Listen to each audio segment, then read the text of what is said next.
శ్రీమాత్రే నమః. Welcome to 9 Max TV. సద్గురు జ్యోతిషాలయం వారి 2024 ఫిబ్రవరి ద్వాదశ రాశి ఫలితాలు మనం తెలుసుకోబోతున్నాం. ఈ నెల ఫిబ్రవరి 14వ తారీఖున వసంత పంచమి వస్తుంది.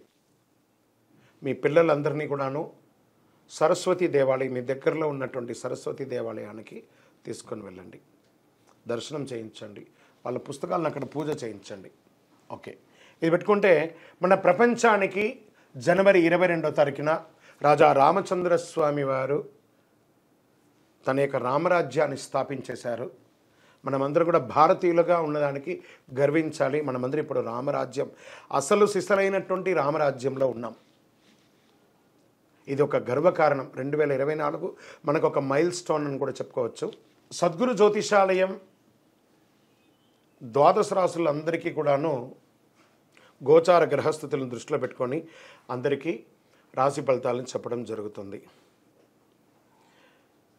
ఇందులో అన్ని వర్గాల వారిని దృష్టిలో పెట్టుకొని చెప్పడం జరుగుతుంది. ఇదొక గణితం. దాన్ని లెక్కించి ఆ యొక్క గ్రహాల యొక్క కదలిక గమనాల ద్వారా ఏ రాశి వారికి ఎలా ఉంటుందో చెప్పడం జరుగుతుంది. బాగా గుర్తుపెట్టుకోండి, జాతకం తెలుసుకోవాలి, కానీ అది జీవితం కాదు. పడుతున్న వర్షానికి ఒక గొడుగు మాత్రమే జాతకం. బాగా గుర్తుపెట్టుకోవాలి, జాతకం ఎంత కావాలో అంతే తీసుకోవాలి. అదే జీవితంగా అదొక యాసగా ఉండకూడదు. మీ యొక్క మేము చెప్పే ఈ యొక్క జాతకం అంతా కూడాను, మా యొక్క మాస ఫలితాలన్నీ కూడాను మీ యొక్క వ్యక్తిగత జీవితానికి ఒక 40% మాత్రమే వర్తిస్తుంది. మీరు పుట్టిన సమయంలో ఒక లగ్నం ఉంటుంది, ఆ రాశి ఫలితాలు ఉంటుంది. దాని ప్రకారమే మీ యొక్క సంపూర్ణ జాతకాన్ని నిర్ణయించడం జరుగుతుంది. మీ వ్యక్తిగత జాతకం తెలుసుకోవడానికి మీ పరిసర ప్రాంతాల్లో ఉన్నటువంటి సద్గురువుల్ని సంప్రదించండి, జ్యోతిషాస్త్ర నిపుణుల్ని సంప్రదించండి. అక్కడికి వెళ్ళి మీ యొక్క date of birth, time of birth, place of birth తెలిపి మీ యొక్క జాతకాన్ని తెలుసుకోండి. లేదా గురుగారు మేము మీ దగ్గరే తెలుసుకోవాలి అనుకుంటున్నాము, అలా అనుకున్న వాళ్ళకి మీరు ఎందుకు జాతకం తెలుసుకోవాలనుకుంటున్నారు అనేదాన్ని మెన్షన్ చేయాలి. మా ఈ కింద కనబడుతున్న నంబర్కి వాట్సాప్ మాత్రమే చేయాలి, కాల్ చేయకూడదు. మీ details, date of birth, time of birth, place of birth WhatsApp చేయాలి. చేసిన తర్వాత 21 సంవత్సరాల లోపు ఉన్న పిల్లవాళ్ళు ఖచ్చితంగా జాతకం అడగకూడదు. ఇల్లీగల్ అఫైర్స్ గురించి అడగనే కూడదు. కంప్లీట్గా అప్పుల్లో కూరుకుపోయి అప్పులు బయట ఎలా పడాలని మాత్రం అడగకూడదు. మీరు వ్యాపారమో ఉద్యోగమో చేసి అప్పులు తీర్చుకోవాలి. 60 సంవత్సరాల పై చిలుకు వాళ్ళు అడగకూడదు. ఎందుకంటే వారు అన్ని వసంతాలను పొంది ఉంటారు కాబట్టి 60 సంవత్సరాల పై చిలుకు వారు అడగాల్సిన అవసరం లేదు. మీ వ్యక్తిగత జాతకం, విద్య ఎలా ఉంటుంది, వ్యాపారం ఎలా ఉంటుంది, ఉద్యోగం ఎలా ఉంటుంది, వివాహం ఎప్పుడవుతుంది, సంతానం ఎప్పుడవుతుంది, ఆరోగ్యం ఎలా ఉంటుంది, భూమి ఏమైనా కలిసి, ఇలాంటివి అడగండి. ప్రశ్న అడగకండి. వాట్సాప్లో వివరాలు వస్తేనే మేము రిప్లై ఇస్తాము. దాని తర్వాత మీరు మాకు కాల్ చేయొచ్చు. జ్యోతిషాస్త్రరీత్యా ద్వాదశ రాశుల్లో మొట్టమొదటి రాశి అయినటువంటి మేషరాశి మిత్రులారా, మీరు అశ్విని నక్షత్రం 1, 2, 3, 4 పాదములు, భరణీ నక్షత్రం 1, 2, 3, 4 పాదములు, కృతికా నక్షత్రం మొదటి పాదానికి జన్మించిన మీరు మేషరాశి వారిగా పరిగణించబడుతున్నారు. ఈ నెల మీకు శుభాశుభ ఫలితాలు ఎలా ఉన్నాయి? శని 11వ ఇంట్లో ఉండడం వల్ల మీ కెరియర్లో చాలా అనుకూలమైనటువంటి ఫలితాలు వస్తుంది. 2వ స్థానానికి అధిపతి అయిన శుక్రుడు 9వ ఇంట్లో ఉన్నారు. 10వ ఇంట్లో సూర్యుడు, 11వ ఇంట్లో శనిగ్రహం మరియు మొదటి ఇంట్లో బృహస్పతి, 12వ ఇంట్లో కూర్చున్న రాహువు. ఆగిపోయిన పనులంతా కూడా వేగం పుంజుకుంటాయి ఈ నెల. పట్టిందల బంగారం అని కూడా చెప్పచ్చు.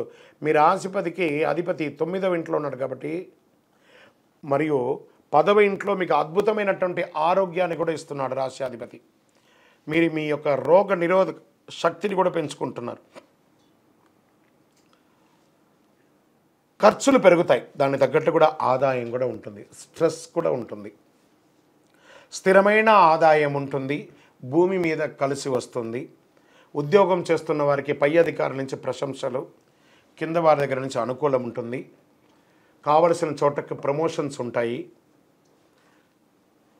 వ్యాపారంలో ప్రత్యర్థులను ఓడిస్తారు, మంచి వ్యాపారంలో అధిగమిస్తారు, మంచి అద్భుతమైనటువంటి పొందుతారు. విద్యార్థులు కాస్త గడ్డు కాలం అని చెప్పచ్చు, కాస్త గట్టిగా చదవాలి విద్యార్థులు మాత్రం. చాలాసార్లు ఈ నెల సవాళ్ళను ఎదుర్కొంటారు మీరు. మాసో ద్వితీయంలో ఊపందుకుంటుంది, విదేశాలకు వెళ్ళే అవకాశం బాగా కనబడుతున్నాయి. కుటుంబ బంధువులు భార్యాభర్తల మధ్య మిశ్రమ ఫలితాన్ని కూడా చేస్తుంది. ఇంటికి సంబంధించినటువంటి ఆదాయం పెరుగుతుంది. ఇంటి సభ్యులు ఒకరి పట్ల ఒకరు ప్రేమానురాగాలతో ఉంటారు. ప్రేమికులు లవర్స్ ఉంటారు కదా, వాళ్ళకి ఇది ఒక మంచి సమయం అని కూడా చెప్పచ్చు. మీ ప్రియమైన వారితో గడుపుతారు. ఆర్థికంగా మంచి ఆదాయం ఉంటుందని కూడా చెప్పచ్చు.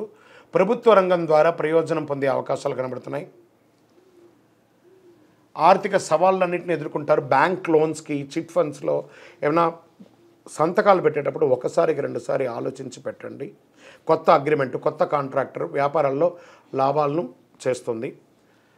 నూతనంగా ఇల్లు కట్టుకోవాలనుకున్న వాళ్ళకి గృహప్రవేశ యోగం, వివాహం కాని వారికి వివాహ యోగం, ఇంపోర్ట్ ఎక్స్పోర్ట్ బిజినెస్ వాళ్ళకి ఇది ఒక మంచి సమయం చెప్పచ్చు.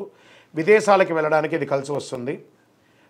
రాజకీయ నాయకులకి అద్భుతం, ప్రజాక్షేత్రంలో చాలా అద్భుతమైనటువంటి ఇస్తుంది. డాక్టర్స్, డిఫెన్స్, పోలీస్ వర్గం వారికి చాలా బాగుంటుంది. స్త్రీలు ఎంటర్‌ప్రెన్యూర్‌గా బాగా రాణిస్తారు. వ్యవసాయదారులకి చాలా బాగుంటుంది.